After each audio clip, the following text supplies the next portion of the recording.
Hello, it's a lovely good morning from here in Chile, and hope that each one of you, as always, are absolutely fine, hale, hearty, and in a cheerful mood.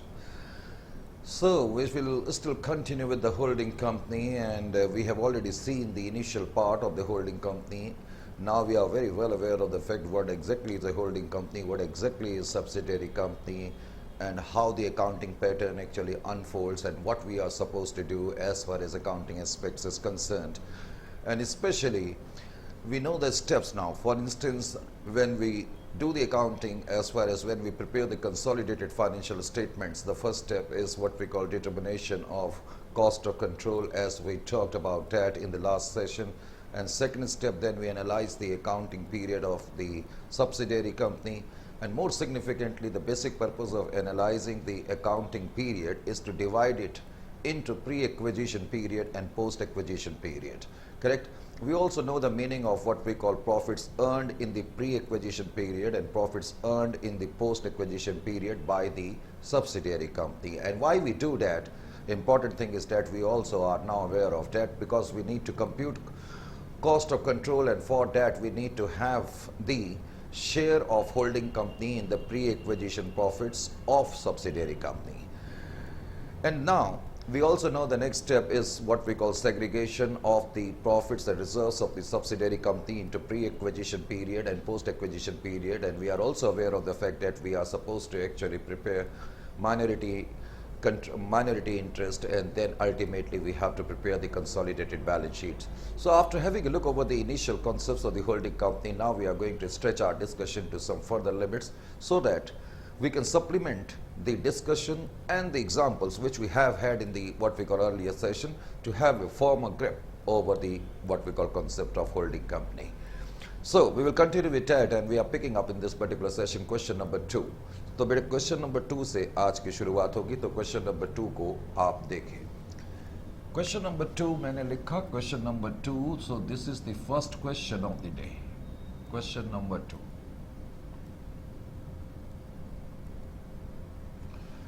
Question number 2 में सबसे पहले तो हमने करना क्या है, कहता है following are the balance sheet of S limited and its subsidiary as at 31st of 3/2018.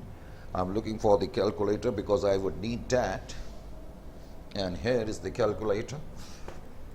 So following are the balance sheet of the S Limited and its subsidiary S Limited on 31st of 3/2018. As you can see now, equity share capital is there, then we have general reserve, then profit and loss account, and then in this question you can see there is an item capital reserve which is appearing also as second item, then general reserve and profit and loss account, then 15% debenture, then bills payable, then creditors, then we have plant and machinery, then equipment, then investment in 4,000 shares of S Limited, and then trade receivable, cash and cash equivalents. All these items are given in this particular question, isn't it or not?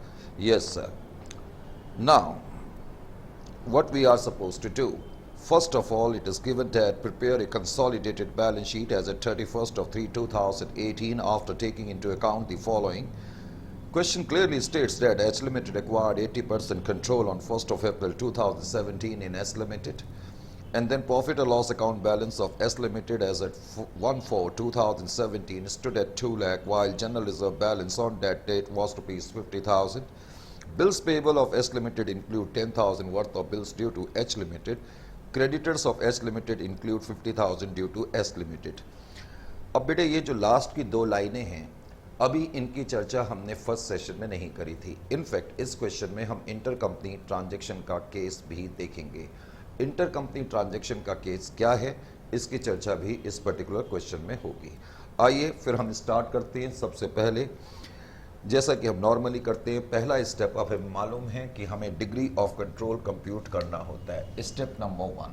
तो first step, तो पहले step में first step हम क्या करेंगे, degree of control compute करेंगे. तो degree of control हमने कंप्यूट करी. डिग्री ऑफ कंट्रोल कंप्यूट करने के लिए मुझे क्या करना होगा, डिग्री ऑफ कंट्रोल कंप्यूट करने के लिए मैं देखूंगा कि number of shares subsidiary company के कितने हैं.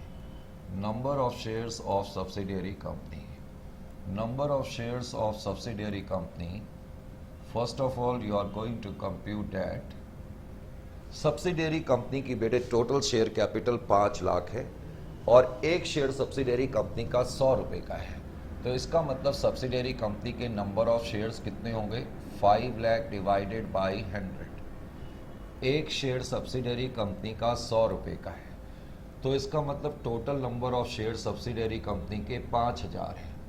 इन 5000 शेयर्स में से held by holding company, holding company के पास कितने शेयर्स हैं, held by holding company, holding company के पास सब्सिडियरी कंपनी के 4000 शेयर्स हैं। सब्सिडियरी कंपनी के जो शेयर हमारे पास नहीं हैं हम बोलते हैं ये बाहर वालों के पास है, इसका मतलब माइनॉरिटीज के पास है, हेल्ड बाय माइनॉरिटीज, तो माइनॉरिटीज के पास 1000 शेयर्स है। मैं पूरा लिख दूं, हेल्ड बाय माइनॉरिटीज। अभी शुरुआती क्वेश्चन हैं, तो हेल्ड बाय माइनॉरिटीज, तो ये जो शेयर्स हैं बाहर वालों के पास हैं। टोटल नंबर ऑफ शेयर 5000 हैं, जिसमें से 4000 शेयर हमारे पास हैं, 1000 शेयर जो है वो बाहर है। Is it clear to you? इसका मतलब रेशियो जो है 4:1 का है। 4:1 का मतलब अब आपको अच्छी तरह समझ में आ जाना चाहिए। सब्सिडियरी कंपनी की जितनी भी शेयर कैपिटल और जितने भी रिजर्व्स हैं उसमें 4/5 हिस्सा होल्डिंग कंपनी का है और 1/5 हिस्सा जो है वो माइनॉरिटीज़ का है। यहाँ तक ठीक है? इस चीज़ को देखने के बाद स्टेप नंबर 2 में मैंने क्या कहा था, स्टेप नंबर 2 में हम एनालाइज करते हैं जो सब्सिडियरी कंपनी का अकाउंटिंग पीरियड है। सब्सिडियरी कंपनी का अकाउंटिंग पीरियड 31/3/2018 को ख़त्म हो रहा है और बिगिन जो हो रहा है 1/4/2018 को हो रहा है। तो सबसे पहले तो मैंने लिखा analysis of accounting period, analysis of accounting period,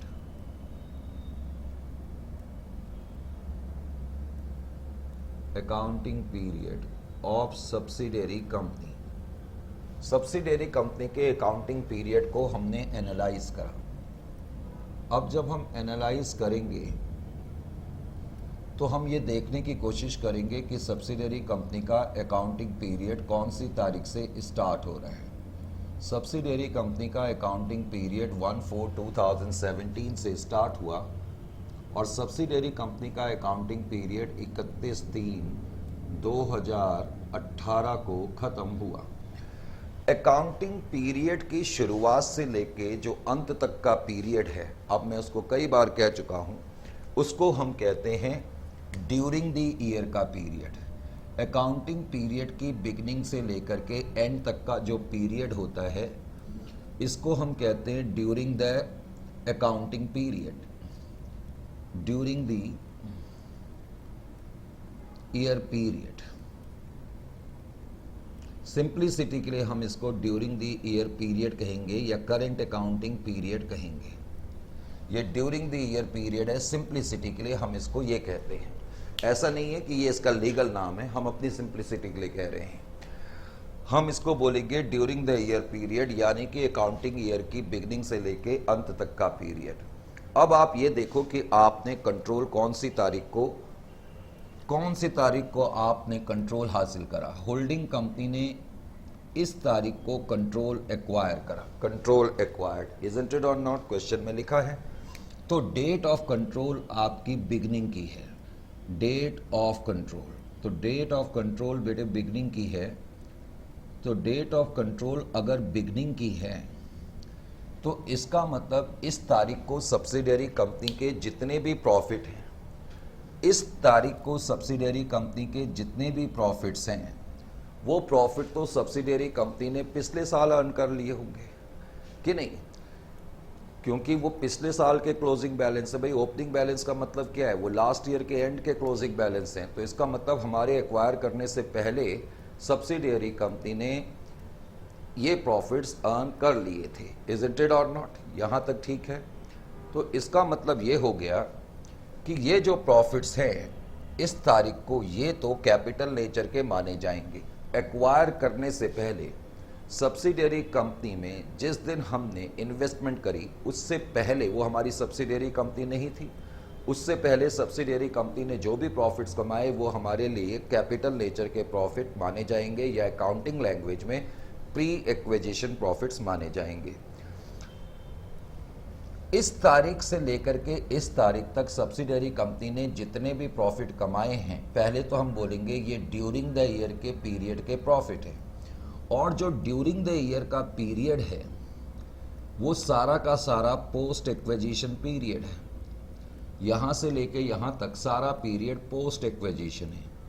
इसका मतलब इस पीरियड में सब्सिडियरी कंपनी ने जितने भी प्रॉफिट कमाए वो हमारे लिए पोस्ट एक्विजिशन प्रॉफिट हैं, यानी कि रेवेन्यू नेचर के प्रॉफिट हैं। पहले तो ये बात को समझना है। इस बात को समझने के बाद फिर मैंने बताया था स्टेप नंबर 3 में हम क्या करेंगे। स्टेप नंबर 3 में हम एनालिसिस करेंगे, एनालिसिस ऑफ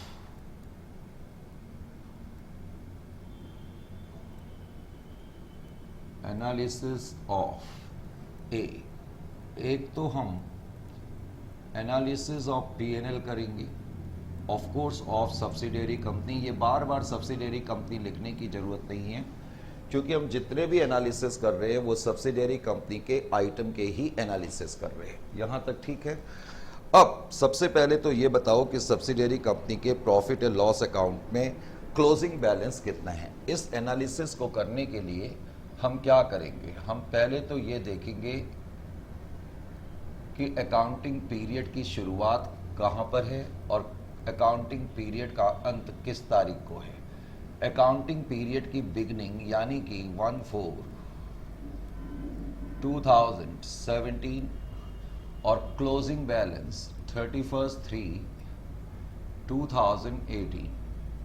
बैलेंस शीट की डेट को सब्सिडियरी कंपनी के प्रॉफिट एंड लॉस अकाउंट में जो बैलेंस है आपने देखा कि 5 लाख रुपए का बैलेंस है, 5 लाख रुपए का बैलेंस है। जबकि बिगनिंग की डेट को नीचे लिखा हुआ है कि बिगनिंग की डेट को प्रॉफिट एंड लॉस अकाउंट में 2 लाख का बैलेंस है। बिगनिंग की डेट का प्रॉफिट का मतलब होता है profit earn by subsidiary company last year. ये प्रॉफिट सब्सिडियरी कंपनी ने पिछले साल कमा लिए थे, करेक्ट। तो करंट ईयर में ड्यूरिंग द ईयर के पीरियड में सब्सिडियरी कंपनी ने कितने प्रॉफिट कमाए, profits earned in during the year period. तो ड्यूरिंग द ईयर का जो पीरियड है, during the year period, simplicity के लिए मैंने इसको शॉर्ट फॉर्म में लिखा DTYP। During the year period में सब्सिडियरी कंपनी ने कितना प्रॉफिट कमाया, इन दोनों का जो डिफरेंस है इसको हम बोलेंगे 3 लाख। इसका मतलब सब्सिडियरी कंपनी ने ड्यूरिंग द ईयर के पीरियड में 3 लाख का प्रॉफिट कमाया, इसको ये कहा जा सकता है। तो अब इस तरह लिखने की बजाय मैंने यहाँ पर ये एरो खींच दिया। ये एरो खींचने का मतलब है कि यहाँ से लेके यहाँ तक ड्यूरिंग द ईयर का पीरियड है और ड्यूरिंग द ईयर के पीरियड में सब्सिडियरी कंपनी ने 3 लाख रुपए का प्रॉफिट कमाया। हम जानते हैं कि जो ड्यूरिंग द ईयर का पीरियड है वो सारा का सारा पीरियड पोस्ट है, तो इसका मतलब ये प्रॉफिट पोस्ट एक्विजिशन प्रॉफिट है। पोस्ट एक्विजिशन पीरियड में कमाया हुआ प्रॉफिट है, यानी कि ये रेवेन्यू नेचर का प्रॉफिट माना जाएगा। ये प्रॉफिट होल्डिंग कंपनी के एंगल से रेवेन्यू नेचर का माना जाएगा और ये प्रॉफिट कैपिटल नेचर का माना जाएगा। सब्सिडियरी कंपनी ने जो प्रॉफिट पिछले साल कमा लिए थे, यानी कि हमारे शेयर्स एक्वायर करने से पहले कमा लिए थे, वो होल्डिंग कंपनी के नज़रिए से कैपिटल नेचर के प्रॉफिट माने जाएंगे। शेयर्स को एक्वायर करने के बाद जो प्रॉफिट कमाए हैं वो प्रॉफिट्स रेवेन्यू नेचर के माने जाएंगे। यहाँ तक क्लियर है। इसी तरह से अब आप एनालिसिस करेंगे जनरल रिजर्व का, analysis of general reserve. Subsidiary company के रिजर्व्स को आपने एनालाइज करा। सब्सिडियरी कंपनी के रिजर्व्स को एनालाइज करने के लिए आप क्या करेंगे, सब्सिडियरी कंपनी के रिजर्व्स को एनालाइज करने के लिए आप क्या करेंगे, ध्यान से देखें। अकाउंटिंग ईयर की बिगनिंग की डेट 1/4/2017 है। अकाउंटिंग पीरियड के अंत की डेट 31/3/2018 है। करेक्ट। अब ध्यान से सुने, जनरल रिजर्व में क्लोजिंग बैलेंस इत्तेफाक तो नहीं बल्कि 2 लाख का बैलेंस है, यूं कहना चाहिए। क्लोजिंग बैलेंस 2 लाख का है। एक्चुअली मुझे लगा कि शायद 5 लाख का है, 2 लाख का बैलेंस है। और नीचे उसने लिखा हुआ है कि बिगनिंग की डेट को जनरल रिजर्व में 50,000 रुपये थे। बिगनिंग की डेट का मतलब है ये पिछले साल का क्लोजिंग बैलेंस है, यानी कि हमारे एक्वायर करने से पहले का बैलेंस है। और इस तारीख को हमने कंट्रोल एक्वायर करा, तो इसका मतलब है ड्यूरिंग द ईयर पीरियड। ये जो डॉटेड लाइन है ये ड्यूरिंग द ईयर का पीरियड है। ड्यूरिंग द ईयर के पीरियड में जनरल रिजर्व में हम कह सकते हैं 1,50,000 रुपये ट्रांसफ़र हुए। और ड्यूरिंग द ईयर का पीरियड सारा का सारा पोस्ट पीरियड है। ड्यूरिंग द ईयर का पीरियड सारा का सारा पोस्ट पीरियड है। इसका मतलब जनरल रिजर्व में जो भी अमाउंट ट्रांसफ़र हुआ वो पोस्ट पीरियड में हुआ। बिकॉज ये पोस्ट पीरियड में हुआ तो इसलिए ये हमारे लिए रेवेन्यू नेचर का माना जाएगा। ये हमारे लिए रेवेन्यू प्रॉफिट माना जाएगा और ये हमारे लिए कैपिटल प्रॉफिट माना जाएगा। Is it clear to you? Reserve, capital reserve कह लो या कैपिटल नेचर प्रॉफिट्स कह लो, समझ में आ गया? उसके अलावा आपने कंफ्यूजन नहीं करनी है, यहाँ पर एस लिमिटेड का एक कैपिटल रिजर्व भी है। अब जो कैपिटल रिजर्व है उसमें तो कोई डाउट ही नहीं, वो तो कैपिटल नेचर का ही हो सकता है। ये बात समझ में आई कि नहीं आई? जो कैपिटल नेचर का रिजर्व है उसे तुम्हें एनालाइज करने की ज़रूरत नहीं है, क्योंकि वो तो है ही कैपिटल नेचर का रिजर्व। तो कैपिटल नेचर का रिजर्व जो है इस केस में एक कैपिटल रिजर्व भी दिया हुआ है, capital reserve of subsidiary company. जो कैपिटल रिजर्व हैं वो तो है ही कैपिटल नेचर का, और उस रिजर्व में 2 लाख रुपए का बैलेंस है, तो ये हमारे लिए भी कैपिटल नेचर का ही रहेगा। बेटे कुछ रिजर्व्स ऐसे होते हैं जिनका नेचर जो है वो दोनों के लिए सेम रहेगा, क्योंकि एक कैपिटल रिजर्व है तो ये होल्डिंग कंपनी के लिए भी कैपिटल नेचर का ही रिजर्व रहेगा। उसके अलावा इस क्वेश्चन में नीचे 2 लाइनें बिल्स पेएबल और क्रेडिटर्स के बारे में भी दी हैं। इसका हम क्या करेंगे ये मैं आपको खुद ही बताऊंगा। आइए जी, अब ये चीज़ करने के बाद हम लोग क्या करते हैं, इस चीज़ को करने के बाद हम लोग फिर एनालिसिस करते हैं। स्टेप नंबर 4 में अब हम पहुंच गए, स्टेप नंबर 4। अब स्टेप नंबर 4 में बेटे हमने क्या करना है, स्टेप नंबर 4। स्टेप नंबर 4 में आप क्या करेंगे, सबसे पहले तो आप लिखेंगे एनालिसिस टेबल। एनालिसिस टेबल का मतलब क्या है? एनालिसिस टेबल का मतलब है कि हम सब्सिडियरी कंपनी के जितने भी रिजर्व्स और प्रॉफिट्स हैं उनको हम डिवाइड करने की कोशिश करेंगे प्री और पोस्ट पीरियड में, इसलिए हम एनालिसिस टेबल बनाते हैं। एनालिसिस टेबल बनाने के लिए मुझे क्या करना पड़ेगा? एनालिसिस टेबल बनाने के लिए मुझे एक कॉलम में डिटेल्स लिखनी पड़ेंगी, एक कॉलम में मुझे अमाउंट लिखना पड़ेगा, एक कॉलम में मुझे होल्डिंग कंपनी लिखना पड़ेगा, एक कॉलम में मुझे माइनॉरिटीज़ लिखना पड़ेगा। माइनॉरिटी कंपनी नहीं लिखते हैं, माइनॉरिटीज़ लिखते हैं। पहले तो ये चीज़ मालूम होनी चाहिए। अब इस टेबल में हम क्या करेंगे, एक तो कैपिटल प्रॉफिट्स लिखेंगे। जब हम प्रॉफिट्स लिखते हैं तो इसका मतलब प्रॉफिट्स एंड रिजर्व सब लिखेंगे जो कैपिटल नेचर के, और उसके बाद फिर हम रेवेन्यू नेचर के प्रॉफिट्स और रिजर्व्स लिखेंगे। रेवेन्यू प्रॉफिट्स और रिजर्व्स, रेवेन्यू प्रॉफिट्स, करेक्ट। अब मैं क्या करूंगा, सबसे पहले तो profit and loss account, opening balance of profit and loss account जो है, ओपनिंग बैलेंस ऑफ P&L, ये कैपिटल नेचर का है यानी ओपनिंग बैलेंस ऑफ P&L, ये तो कैपिटल नेचर का है ही। और ये कितना है, ये 2 लाख रुपए का है, करेक्ट। ये आपने 2 लाख रुपए लिख दिए। अभी मैंने एकदम से इसको डिवाइड नहीं करा, अभी हम डिवाइड कर लेंगे, हम इकट्ठे ही डिवाइड कर लेंगे। उसके बाद ये वाला जो प्रॉफिट है ये पोस्ट में चला जाएगा, तो ये हम यहां पर लिखेंगे post acquisition profit. Post acquisition profit, post acquisition profit यानी कि पीएनएल अकाउंट में बैलेंस 3 लाख का है, ये हमने यहां पर लिख दिया, करेक्ट।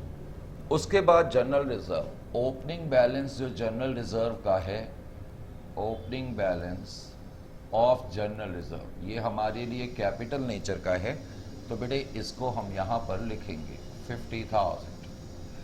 उसके बाद जो पोस्ट एक्विजिशन है इसको हम यहां पर लिखेंगे post acquisition general reserve. Post acquisition general reserve, post acquisition general reserve is 1,50,000, 1,50,000, ये आपने यहां पर लिखा। Is it clear to you? अब उसके बाद इस क्वेश्चन में कैपिटल रिजर्व भी दिया है। कैपिटल रिजर्व तो है ही कैपिटल नेचर का, उसमें कोई प्रॉब्लम नहीं है। कभी क्वेश्चन में कैपिटल रिजर्व दिया हो तो उसको कुछ अलग से ट्रीट करने की जरूरत नहीं है, वो कैपिटल नेचर का ही माना जाएगा, correct. Is it clear to you? यहां तक बात समझ में आ गई, पक्का आ गई।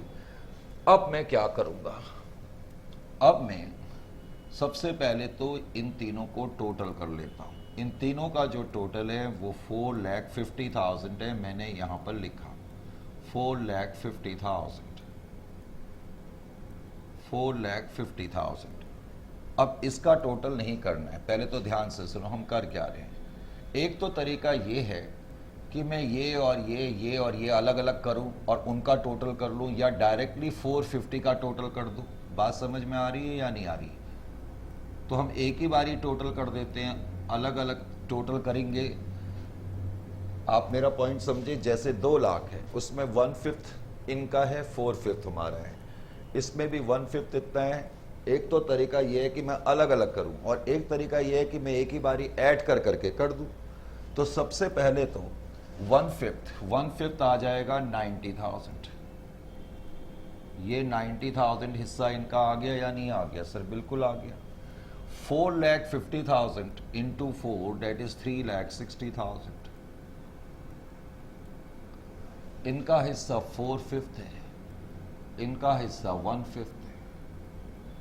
तो इस तरीके से तुमने इसको डिवाइड कर लिया, लेकिन इनको टोटल करके डिवाइड नहीं करना है, इन वालों को तुम्हें अलग अलग ही करना पड़ेगा। तो 60,000 1/5 तो इसका आ गया, 60,000 into 4 2,40,000 इनका आ गया। 1,50,000 का 1/5 30,000 और 1,50,000 डिवाइडेड बाई 5 30,000 इंटू 4 1,20,000। अब आप माइनॉरिटी का जो कॉलम है उसको तो ऐड कर लें। हम कह सकते हैं माइनॉरिटी का शेयर कैपिटल नेचर के प्रॉफिट में 90,000 है और रेवेन्यू नेचर के प्रॉफिट में भी इत्तेफाक से 90,000 है। होल्डिंग कंपनी का शेयर कैपिटल प्रॉफिट में 3,60,000 है और रेवेन्यू प्रॉफिट्स में के अंदर पीएनएल में 2,40,000 है और जनरल रिजर्व में 1,20,000 है, करेक्ट। इसका इस्तेमाल तो हम गुडविल की कैलकुलेशन के लिए कर लेंगे, और इसका इस्तेमाल हम किसके लिए करेंगे? इसका इस्तेमाल हम अपने साथ बैलेंस शीट में अपने आइटम में ऐड करने के लिए कर लेंगे।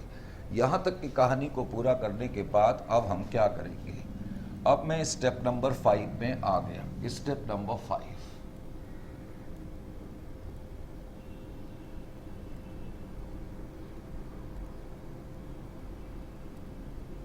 स्टेप नंबर 5 का जो ताल्लुक है वो है calculation of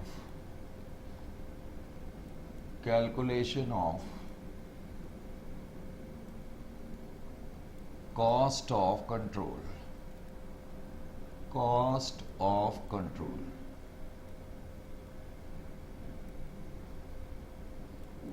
cost of control compute करने के लिए हम क्या करते हैं? स्टेप नंबर ए में एक तो हम ये देखते हैं कि हमने कितना प्राइस पे करा। Price paid for investments in subsidiary company. Subsidiary company में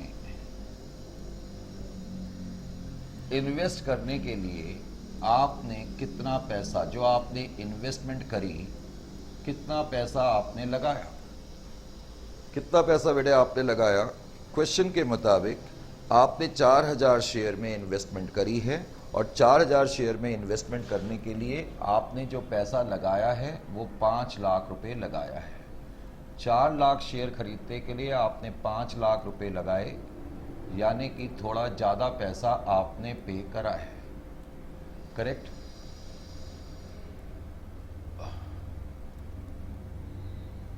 फिर हम इसमें से माइनस करते हैं। क्या माइनस करते हैं? लेस। हम इसमें से माइनस करते हैं B, gross interest acquired. Gross interest acquired, और ग्रॉस इंटरेस्ट एक्वायर्ड का भी मतलब क्या है? ग्रॉस इंटरेस्ट एक्वायर्ड का मतलब है कि आपने, जैसे कि इसको ऐसे समझ लो, अब इसको मैं समझाने के लिए आपको क्या करूं, मेरे को कुछ आइडिया सोचना पड़ेगा। चलो मैं आपके लिए एक आइडिया सोचता हूं, ध्यान से दीजिए। मैं एक दुकान में गया और दुकानदार से मैंने ये 4 मार्कर खरीदे, 1 2 3 4, ये 4 मार्कर खरीदे, और 4 मार्कर को दुकानदार ने क्या करा, एक लिफाफे में बंद कर करके मुझे दे दिया। ये लिफाफे में बंद कर करके उसने मुझे दे दिया। अब लिफाफा लेकर के मैं घर में आ गया। फिर मैंने सोचा, मैंने उसको 90 रुपीज़ पे करे, 4 मार्कर्स के लिए मैंने उसको 90 रुपीज़ पे करे या 100 पे करे, जितने भी पे करे। अब मैं ये देखने की, जो 90 या 100 मैंने पे करे हैं, जो 90 या 100 मैंने पे करे हैं, तो उसके अगेंस्ट मुझे क्या क्या मिला? अब ध्यान से सुनो। उसके अगेंस्ट मुझे 3 पेन तो ये मिले, 1 2 3, ये 3 पेन मिले, और उसने एक पेन मुझे फ्री में और दे दिया, क्योंकि उसने स्कीम चलाई हुई थी कि अगर आप 3 पेन खरीदेंगे तो एक पेन आपको फ्री में मिल जाएगा। बात समझ में आ गई? यानी कि इन्वेस्टमेंट के अगेंस्ट मुझे चीज़ तो ये मिली, लेकिन उसके साथ मुझे ये भी मिल गया। लो जी, बस यही चीज़ हम यहाँ पर करने की कोशिश कर रहे हैं। अब जब मैंने इन्वेस्टमेंट करी तो एक तो मुझे क्या मिला, मुझे ये 3 पेन फ्री में मिले, 1 2 and 3, and he gave me the 4th pen absolutely free of cost. तो ग्रॉस इंटरेस्ट एक्वायर्ड के अंदर हम क्या क्या लिखेंगे? 1, एक तो आपको मिला nominal value of share capital, nominal value of share capital. अब आपको एक तो nominal value of share capital मिली, 4000 शेयर्स मिले, 100 रुपीज के हिसाब से मिले, that is equal to 4 lakh. जब हम किसी कंपनी के शेयर्स खरीदते हैं तो उस कंपनी के रिजर्व्स वगैरह भी हमें मिलते हैं या नहीं मिलते? वो हमारे लिए एक्स्ट्रा गेन है। जैसे कि ये 3 आप शेयर कैपिटल मान लो, और इसके साथ जो फ्री में चीज मुझे मिल रही है तो वो आप रिजर्व मान लो। तो सब्सिडियरी कंपनी से जब हमने शेयर कैपिटल खरीदी, बल्कि जब हमने उसमें इन्वेस्टमेंट करी, कुछ तो हमें शेयर्स मिले, और उनके जो रिजर्व्स हैं उसमें भी हमें कुछ हिस्सा मिला। उनके कैपिटल नेचर के रिजर्व्स में हमें इतना हिस्सा मिला, रेवेन्यू नेचर के रिजर्व्स में इतना और इतना हिस्सा मिला।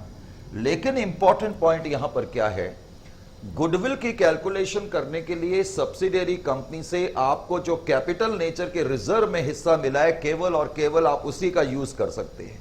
तो यही वजह है कि अब मैं यहां पर क्या लिखूंगा, प्लस शेयर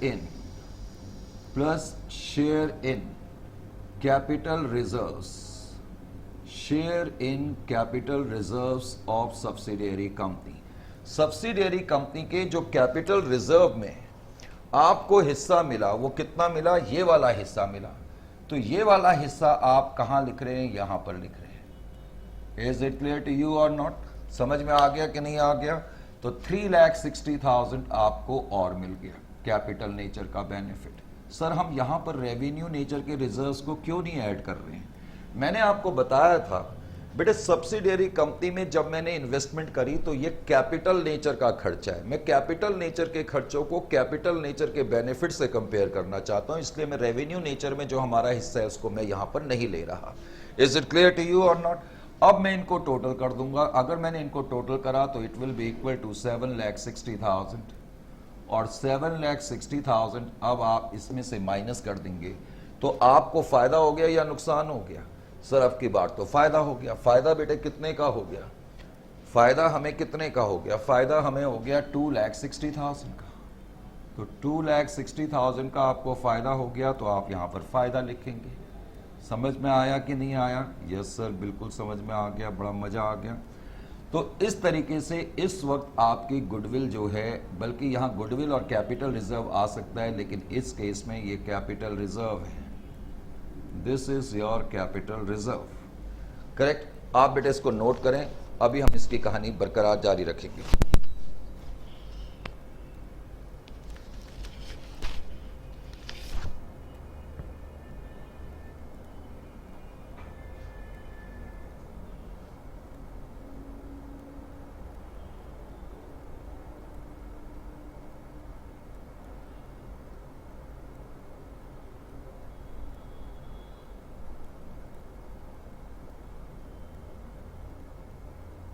बोलो, तुम क्या कर रहे हो? कहाँ कह रहे हैं? नीरू तेरा दिमाग ठीक है? मैं तो आगे ट्राई करूंगा तेरी। हेलो, इतनी धूप में कहाँ लाइब्रेरी जाएगा बेटा तू? मैं आकर के तेरी पिटाई करूंगा। तू बाहर नहीं देख रहा है, इतना गंदा मौसम हो रहा है। मैं तेरे को ले जा दूंगा, मैं ले जाऊंगा। तो अपना कार्टून देख ले, तो अपनी फोन की मूवी देख ले, तो देख ले बेटा, समझने की कोशिश कर। पापा यहाँ टेंशन में आ जाएगा, पापा अपनी काम कर रहा है, पापा को काम कर रहे हैं। काम करने नहीं दे रहे मेरे को। मैं आकर के ना दो कर दूंगा। तो माइक में आवाज भी आ रही होगी बच्चों के पास।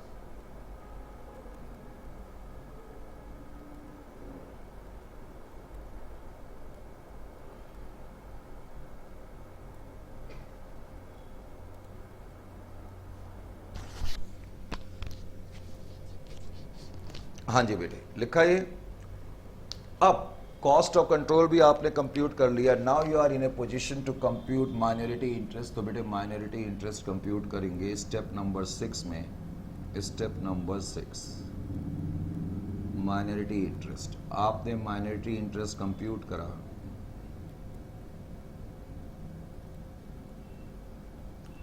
अब माइनॉरिटी इंटरेस्ट कंप्यूट करने के लिए हम ये देखते हैं कि सब्सिडियरी कंपनी की जो शेयर कैपिटल है उसमें हमारा हिस्सा तो इतना है, और जितना हिस्सा हमारा नहीं है तो वो हिस्सा हम यहां लिखेंगे। एक तो शेयर कैपिटल, सब्सिडियरी कंपनी के 5,000 शेयर में से 1,000 शेयर में हमारा हिस्सा नहीं है, करेक्ट? Date is 1 lakh. इसका मतलब सब्सिडियरी कंपनी के हम तो ओनर हैं ही, हम बड़े ओनर हैं और कुछ छोटे ओनर हैं, करेक्ट? हमारे पास तो 80% शेयर्स हैं, लेकिन इनके पास 20% शेयर्स ही हैं, तो ओनर लेकिन ये भी हैं। तो सब्सिडियरी कंपनी के जो रिजर्व्स हैं उनमें इनके भी हिस्से बनेंगे। तो शेयर इन एक तो कैपिटल प्रॉफिट, सब्सिडियरी कंपनी के जो कैपिटल प्रॉफिट्स हैं उसमें इनके हिस्से कितने बने? डेट इज 60,000 का बना। सेकंड, शेयर इन और रेवेन्यू नेचर के प्रॉफिट्स में share in revenue profits. Revenue profits के नेचर में इनका कितना हिस्सा बना? That is equal to 90,000। Sir आपने यहां पर तो कैपिटल प्रॉफिट्स भी ले लिए, रेवेन्यू प्रॉफिट्स भी ले लिए। हाँ बेटे, रीजन क्या है? क्योंकि ये वाले जो ओनर हैं इनको नहीं देखना कि कितनी गुडविल है, कितना वो है, ये तो हम देख रहे हैं, होल्डिंग कंपनी देख रही है ना। क्योंकि सब्सिडियरी कंपनी में इन्वेस्टमेंट हमने करी, हमने ज़्यादा इन्वेस्टमेंट करी, तो हम देखना चाहते हैं कि हमें फ़ायदा नुकसान कितना हुआ। इसके लिए हम गुडविल या कैपिटल रिजर्व कंप्यूट करते हैं। बात समझ में आ रही है कि नहीं आ रही? लेकिन माइनॉरिटी थोड़ी करती है। माइनॉरिटी तो कहती है भाई हमने तुम में इन्वेस्ट करा है, हमें कोई गुडविल फुडविल कंप्यूट नहीं करनी, हमें तो ये बताओ हमारी शेयर कैपिटल कितनी है, हमारे रिजर्व्स कितने हैं। तो इसलिए ये चीज़ करी जाती है। तो हम कह सकते हैं कि माइनॉरिटीज़ का जो हिस्सा आ गया कैपिटल प्रॉफिट्स में, बेटे हिस्सा कितना था? 90,000 था। सॉरी मैंने 60 लिखा हुआ है। कैपिटल प्रॉफिट में 90 और इसमें 90, ठीक है। तो हम कह सकते हैं कि माइनॉरिटीज़ का जो हिस्सा है वो 2,80,000 का है।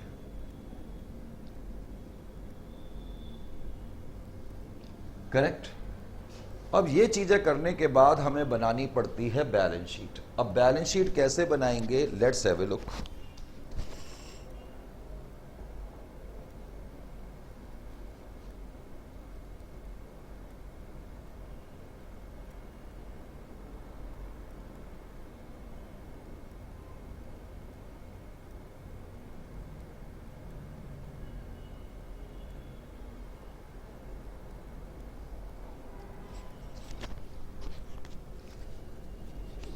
आओ बेटे, अब बैलेंस शीट भी इसकी बनाएंगे जरा।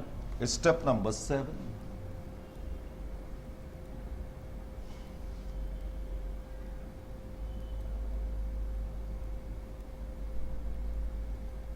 स्टेप नंबर 7, लो जी, कंसोलिडेटेड बैलेंस शीट अब हमने बना दी।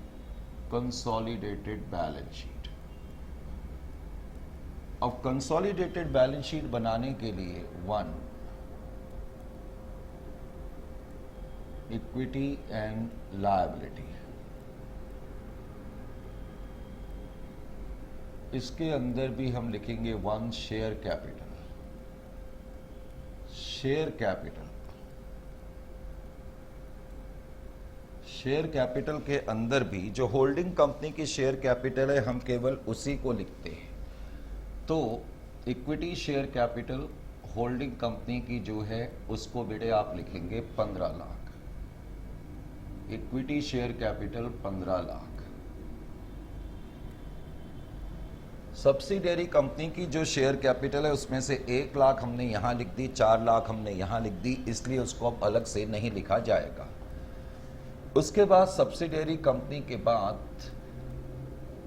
इक्विटी शेयर कैपिटल, फिर उसके बाद reserves and surplus. Reserves and surplus. अब रिजर्व एंड सरप्लस में एक तो कैपिटल रिजर्व है। जो कैपिटल रिजर्व होल्डिंग कंपनी का है वो तो आप पूरा का पूरा यहीं पर लिख देंगे 1 लाख। कैपिटल रिजर्व के बाद फिर जनरल रिजर्व है।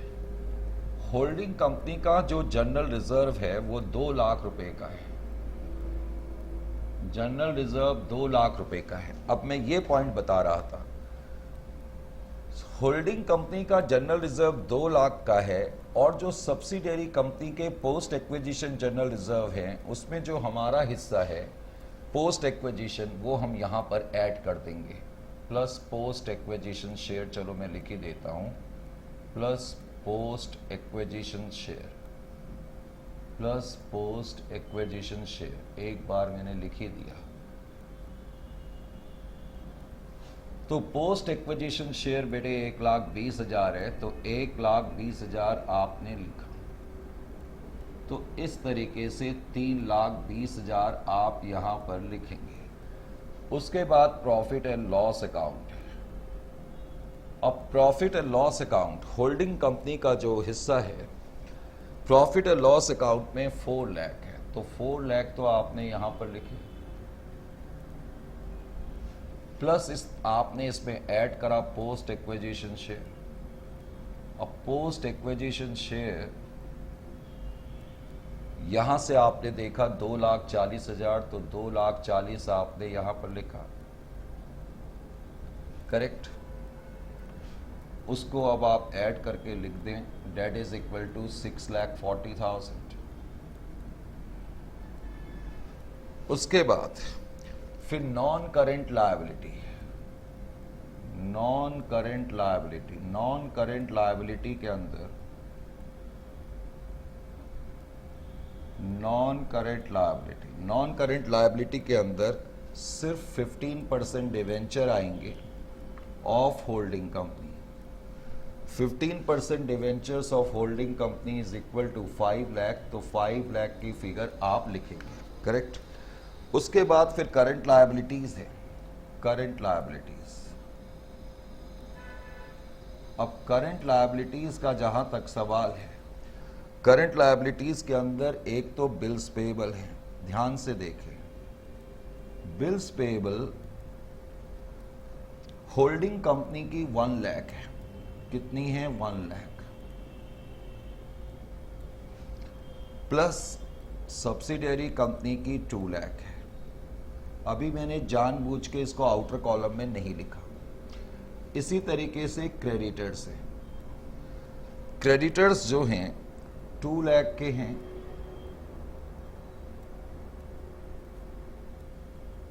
प्लस 4 लाख के। अभी मैंने टोटल जानबूझ के आउटर कॉलम में नहीं लिखा। अब याद रखना, जो ये माइनॉरिटी इंटरेस्ट आ गया है, ये माइनॉरिटी इंटरेस्ट कहां पर लिखेंगे, यहां पर लिखेंगे, माइनॉरिटी इंटरेस्ट।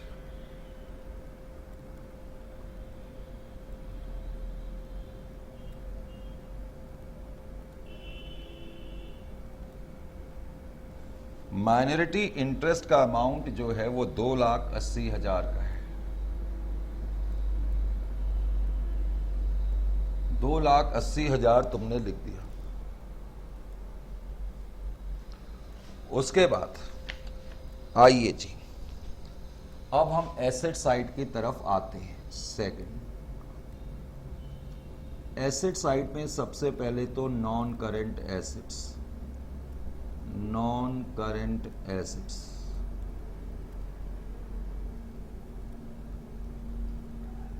एसेट साइड में non current assets, non current assets के अंदर भी पहले तो चलो fixed asset,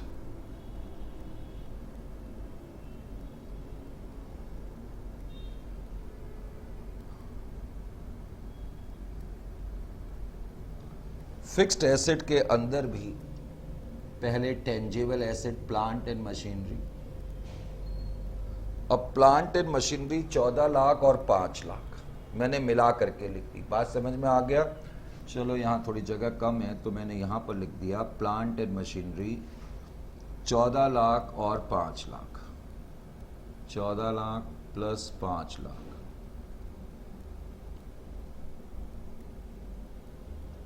total 19 lakh. Plant and machinery के बाद इक्विपमेंट है,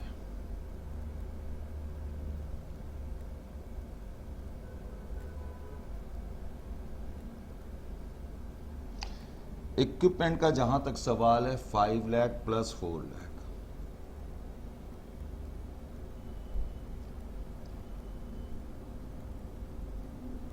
that is equal to 9 lakh. फिर उसके बाद इन्वेस्टमेंट इसलिए नहीं आएंगी क्योंकि इन्वेस्टमेंट की वैल्यू बेटे तुम यहां पर लिख चुके हो। याद रखें, बैलेंस शीट के आइटम की पोस्टिंग एक ही बार होती है, उसका यूज आप यहां कर चुके हैं, इसलिए इन्वेस्टमेंट यहां पर नहीं आएगी। उसके बाद है इन्वेंट्रीज। अब लिखने के लिए जगह नहीं है तो ये मैं इसी के नीचे लिख रहा हूं, मैंने यहां पर लिख दिया। समझ में आया? मैंने बेटे इधर लिख दिया है इन्वेंट्रीज। Number 2 current asset. अब करंट एसेट हमने यहां पर लिख दिए क्योंकि जगह नहीं है नीचे। करंट एसेट, बैलेंस शीट बनाने के लिए थोड़ी जगह चाहिए होती है तो वो हमने यहां पर ले ली। करंट एसेट के अंदर भी इन्वेंट्रीज है, इन्वेंट्रीज। और इन्वेंट्रीज का जो अमाउंट है 1 lakh plus 5 lakh, 1 lakh plus 5 lakh, that is equal to 6 lakh outer column में। 6 लाख नजर नहीं आ रहा है, चलो मैं अभी कर देता हूं बेटे, स्क्रीन का थोड़ा सा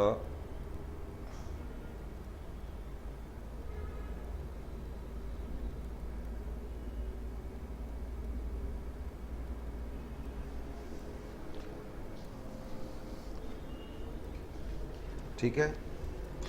उसके बाद इन्वेंट्रीज के बाद फिर है इस केस में ट्रेड रिसीवेबल्स। तो ट्रेड रिसीवेबल आपने लिखा, ट्रेड रिसीवेबल का मतलब डेटर से होता है, ट्रेड रिसीवेबल का मतलब डेटर्स एंड बिल्स रिसीवेबल से होता है। तो इस केस में 3 lakh plus 5 lakh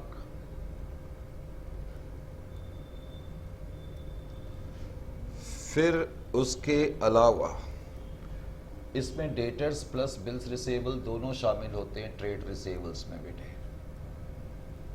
trade receivables में डेटर्स और बिल्स रिसीवेबल दोनों वैसे शामिल होते हैं, करेक्ट। आइए जी, 3 लाख प्लस 5 लाख। अब उसके बाद फिर कहता है cash and its equivalent, cash and its equivalent. अब जरा समझने की कोशिश करें। एक लास्ट चीज मुझे तुम्हें बतानी है, लेकिन वो बताने से पहले मैं ये अमाउंट लिख लूं, 2 लाख प्लस 1 लाख, 3 लाख।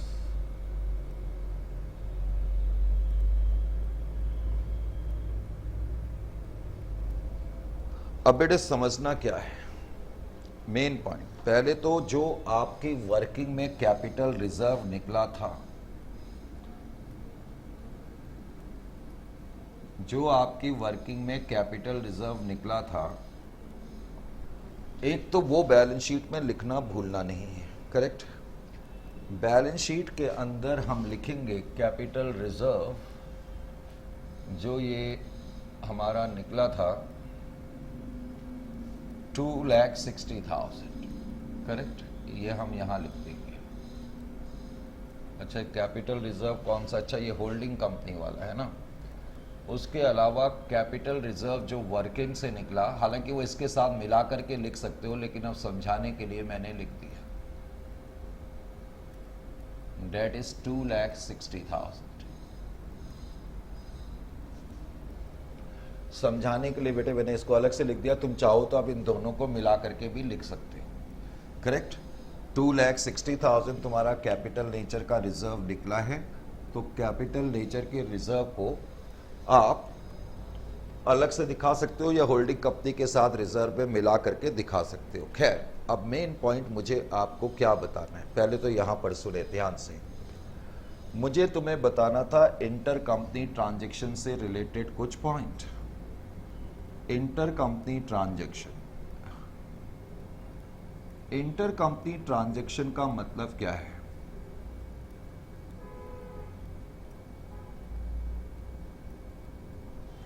ध्यान से सुने।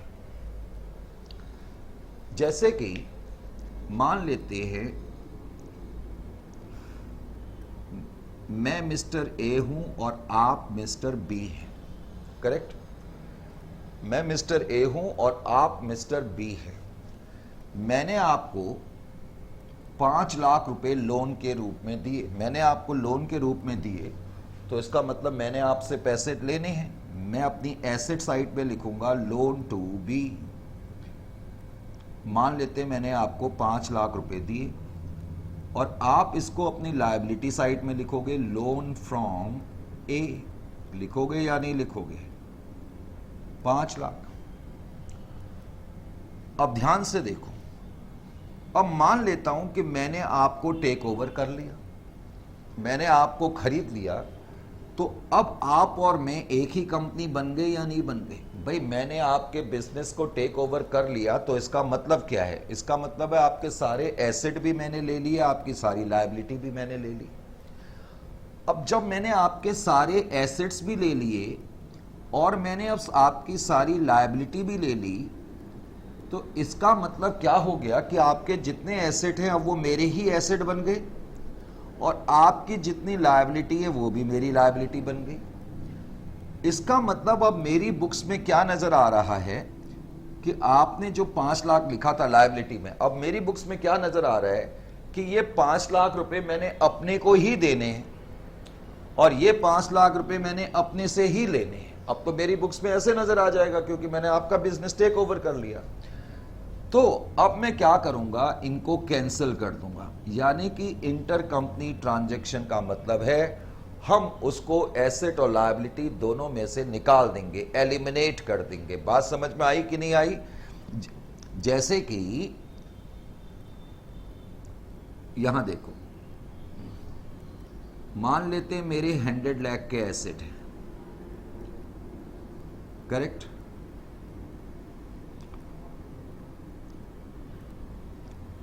और मैंने आपको लोन दिया हुआ है 5 लाख का और आपकी लायबिलिटी, आप मिस्टर बी है, मैं मिस्टर ए हूं। आपके एसेट जो हैं मान लेते हैं 50 के हैं और आपकी एक लायबिलिटी है लोन जो कि आपने मुझे देने और मैंने आपसे पैसे लेने हैं। अब जब मैं आपको टेक ओवर कर लूंगा तो मेरी बैलेंस शीट कैसे नजर आएगी? मेरे एसेट जो 100 के थे, अब मैंने आपके एसेट ले लिए तो मेरे एसेट तो हो गए 150। अब loan from B, loan to B, sorry, मैंने आपको लोन दिया हुआ है 5 का और बिकॉज आपकी लायबिलिटी भी मैंने ले ली तो लोन फ्रॉम ए, अब ये हमारी बैलेंस शीट कुछ ऐसी नजर आएगी क्योंकि मैंने आपका बिजनेस टेक ओवर कर लिया तो आपका तो बिजनेस खत्म हो गया ना। अब तो ऐसी केवल ये बैलेंस शीट नजर आएगी। अब तुम देख रहे हो इस बैलेंस शीट में हमने क्या लिखा हुआ है कि ये हमारा एसेट है और यही हमारी लायबिलिटी है। अब ऐसा तो हो नहीं सकता कि हम अपने से ही पैसे लें और अपने को ही दें, तो इसलिए हम 5-5 लाख ये दोनों हटा देंगे, एसेट से भी हटा देंगे, लायबिलिटी से भी हटा देंगे। इसको बोलते हैं इंटर कंपनी ट्रांजैक्शन। ठीक यहां पर भी यही है, जरा ध्यान से देखें। इंटर कंपनी ट्रांजैक्शन वो क्या कहता है, बिल्स पेएबल, ध्यान से देखें,